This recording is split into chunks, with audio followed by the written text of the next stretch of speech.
Dear students, കഴിഞ്ഞ ക്ലാസ്സിൽ നമ്മൾ different types of motion, linear motion, rotation, circular motion, അതായത് നേർരേഖാചലനം, ഭ്രമണം, വർത്തുള ചലനം എന്നിവയെക്കുറിച്ച് പഠിച്ചു.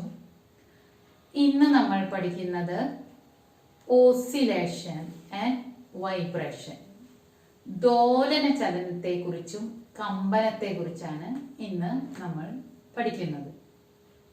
അതിലാദ്യം ഓസിലേഷൻ അഥവാ ദോലനം. The to and fro motion of a body about a mean position.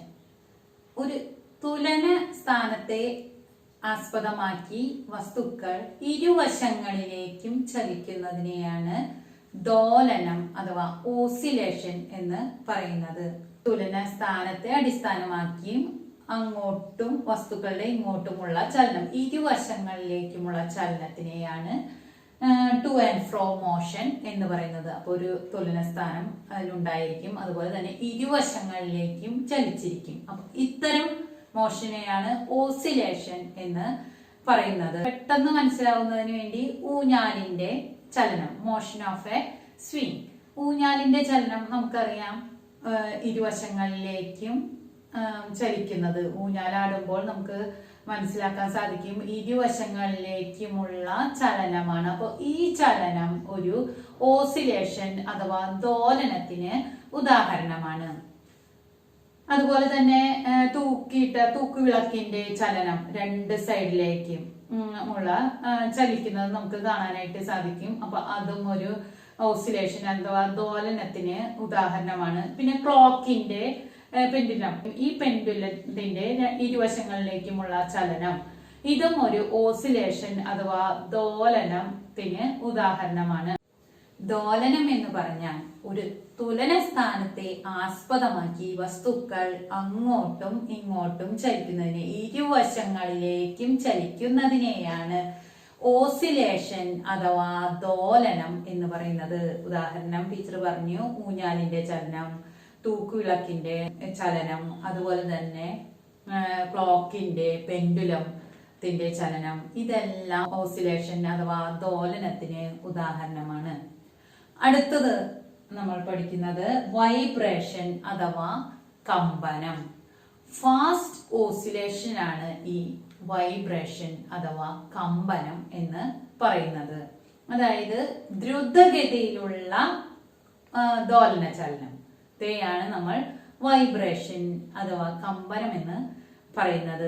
ഉദാഹരണം, നമ്മളൊരു റബ്ബർ ബാൻഡ് വലിച്ചു പിടിച്ചുകൊണ്ട് ഒരു വിരൽ കൊണ്ട് അത് വലിച്ച് വിടുകയാണെങ്കിൽ അത് നമുക്ക് വൈബ്രേറ്റ് ചെയ്യുന്നത് കാണാനായിട്ട് സാധിക്കും. അതുപോലെ തന്നെ ഒരു സ്കെയില്, മെറ്റലിന്റെ സ്കെയില് ഒരു ടേബിളിൽ വെച്ച് അതിന്റെ ഒരു അറ്റത്ത് പതുക്കെ തട്ടുകയാണെങ്കിൽ വൈബ്രേറ്റ് ചെയ്യുന്നത് നമുക്ക് കാണാനായിട്ട് സാധിക്കും.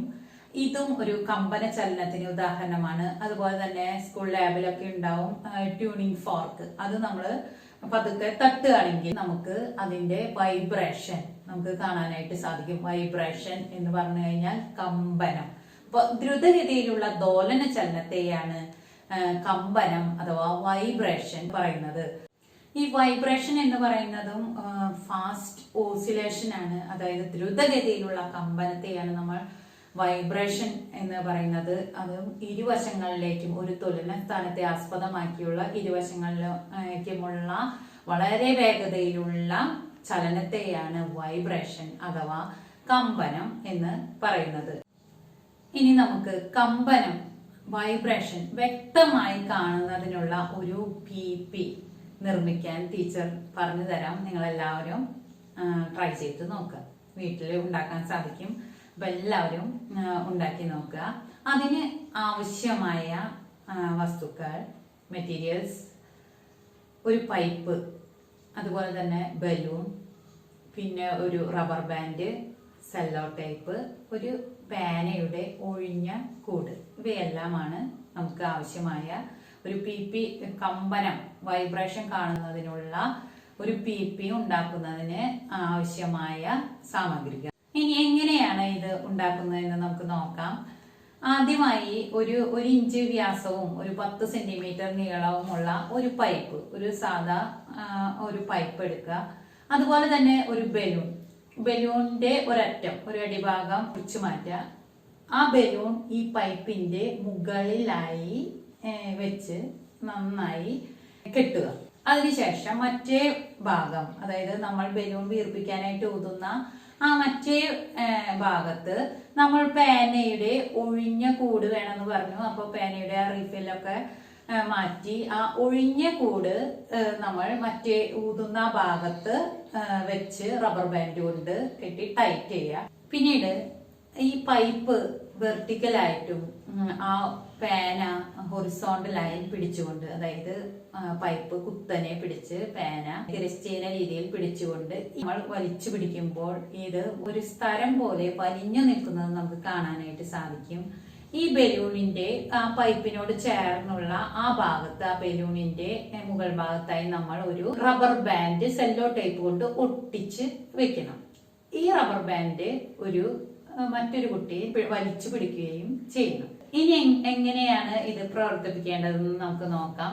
ആ പേനയുടെ ഭാഗത്തു കൂടി ഊതുമ്പോൾ നമ്മൾ ഒഴിഞ്ഞ റീഫില്ലാത്ത ഒരു ഒഴിഞ്ഞ പേനക്കൂട് ടൈറ്റ് ചെയ്ത് വെച്ചിട്ടുണ്ട് ആ ബലൂണുമേ, അതിലൂടെ ഊതുകയാണെങ്കിൽ ഒരു വലിയ ശബ്ദം, അതായത് ആനയുടെ ചിഹ്നവിളി പോലത്തെ ശബ്ദം നമുക്ക് ആ പൈപ്പിലൂടെ കേൾക്കാൻ സാധിക്കും. ഒപ്പം തന്നെ നമ്മൾ ആ ബലൂണിൽ ഫിക്സ് ചെയ്ത് വെച്ചിട്ടുള്ള ആ റബ്ബർ ബാൻഡ് മറ്റൊരു കുട്ടി വലിച്ചു പിടിക്കണം. അപ്പോൾ അത് എന്താവുന്നു, അത് വൈബ്രേറ്റ് ചെയ്യുന്നത്, കമ്പനം ചെയ്യുന്നത് നമുക്ക് കാണാനായിട്ട് സാധിക്കും. ടീച്ചർ ഇവിടെ കാണിച്ചിരിക്കുന്നത് ഒരു സീവിംഗ് മെഷീൻ, തയ്യൽ മെഷീന്റെ ചിത്രമാണ്.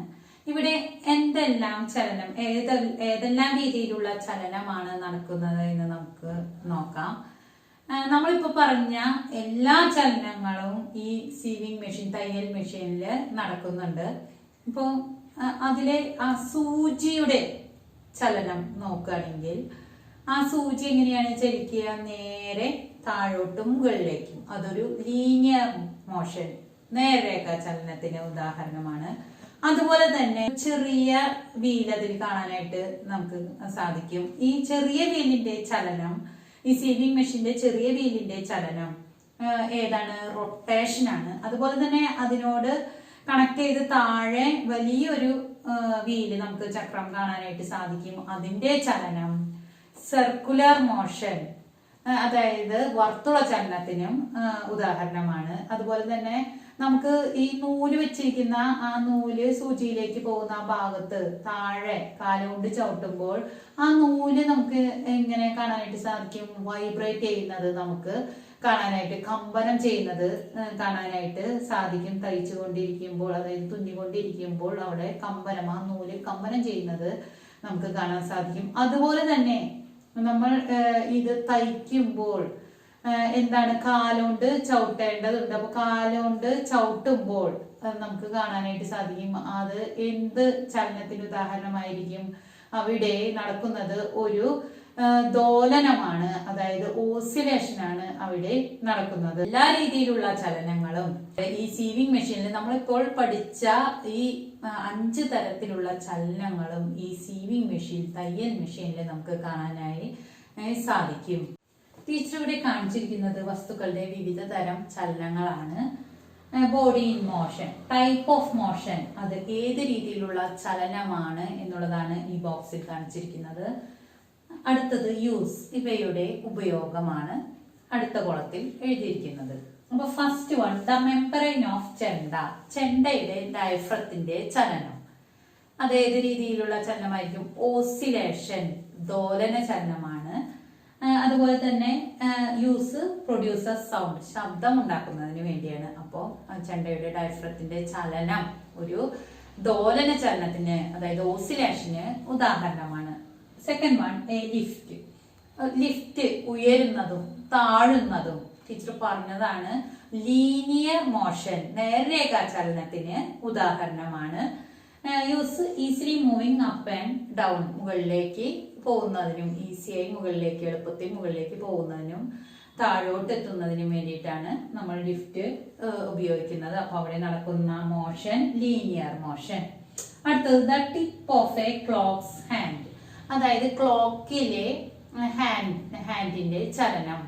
ക്ലോക്കിലെ സൂചിയുടെ അഗ്രഭാഗത്തിന്റെ ചലനം എങ്ങനെയുള്ള ചലനമാണ്? സർക്കുലർ മോഷൻ, അതായത് വർത്തുള ചലനത്തിന് ഉദാഹരണമാണ് ക്ലോക്കിലെ സൂചിയുടെ അഗ്രഭാഗത്തിന്റെ ചലനം. അപ്പൊ അതെന്തിനാണ് നമ്മൾ ക്ലോക്ക് ആ സൂചിയുടെ കറങ്ങുന്നത് എന്തിനു വേണ്ടിയിട്ടാണ്? ഹെൽപ്സ് ടു നോ ടൈം, സമയം അറിയുന്നതിന് വേണ്ടിയിട്ടാണ്. അതുപോലെ തന്നെ the smaller wheel of A sewing machine, teacher ഇപ്പൊ തന്നെ പറഞ്ഞു സീവിംഗ് മെഷീനിലെ തയ്യൽ മെഷീനിലെ ചെറിയ ചക്രം കറങ്ങുന്നത് ഏത് രീതിയിലുള്ള ചലനമാണ്? അത് റൊട്ടേഷൻ, അതായത് ഭ്രമണ ചലനത്തിന് ഉദാഹരണമാണ് സീവിംഗ് മെഷീനിലെ ചെറിയ ചക്രത്തിന്റെ ചലനം. റൊട്ടേഷൻ അഥവാ ഭ്രമണ ചലനമാണ്. അതുപോലെ തന്നെ അതിന്റെ യൂസ്, സീവിംഗ് ബിക്കം ഈസി, തയ്യൽ എളുപ്പത്തിൽ സാധ്യമാകുന്നതിനാണ് സീവിംഗ് മെഷീൻ നമ്മൾ ഉപയോഗിക്കുന്നത്. അടുത്തത് ദ സ്ട്രിങ് ഓഫ് എ വീണ, വീണയുടെ കമ്പിയുടെ ചലനം. വീണക്കമ്പിയുടെ ചലനം എങ്ങനെയുള്ളതാണ്? വൈബ്രേഷൻ, നമുക്കറിയാം എന്താണ്, ഒരു കമ്പന ചലനമാണ് വീണക്കമ്പിയുടെ ചലനം.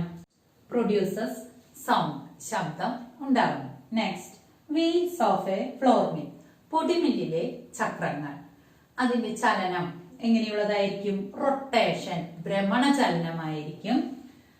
യൂസ്, ഗ്രെയിൻസ് ബിക്കം പൗഡർ, ധാന്യങ്ങൾ പൊടിക്കുന്നതാണ് അതിന്റെ ഉപയോഗം. ഇതുപോലെ വസ്തുക്കളുടെ വ്യത്യസ്ത തരം ചലനങ്ങൾ തന്നു കഴിഞ്ഞാൽ ഏതുതരം ചലനമാണ് അതിൽ ഉണ്ടാവുക എന്നുള്ളത്, ടൈപ്പ് ഓഫ് മോഷൻ, അതിൽ ആ വസ്തുക്കളുടെ ചലനം ഇപ്പൊ നമ്മൾ പഠിച്ച 5 ടൈപ്സ് ഓഫ് മോഷൻ നമ്മൾ പഠിച്ചു, അതിൽ ഏത് രീതിയിലുള്ള ചലനമാണ് അതിൽ നടക്കുന്നത് എന്നും അതിന്റെ യൂസ്, ഉപയോഗം എന്താണെന്നും നിങ്ങൾക്ക് പറയാൻ സാധിക്കണം. ഇതോടുകൂടി ഇന്നത്തെ ക്ലാസ് അവസാനിക്കുകയാണ്. നിങ്ങൾ ചെയ്യേണ്ട പ്രവർത്തനം, നിങ്ങൾക്ക് ചുറ്റും നടക്കുന്ന ചലനങ്ങൾ നിരീക്ഷിക്കുകയും അവിടെ ഏത് തരത്തിലുള്ള ചലനമാണ് നടക്കുന്നത് എന്ന് കണ്ടെത്തുകയും ചെയ്യും. Thank you.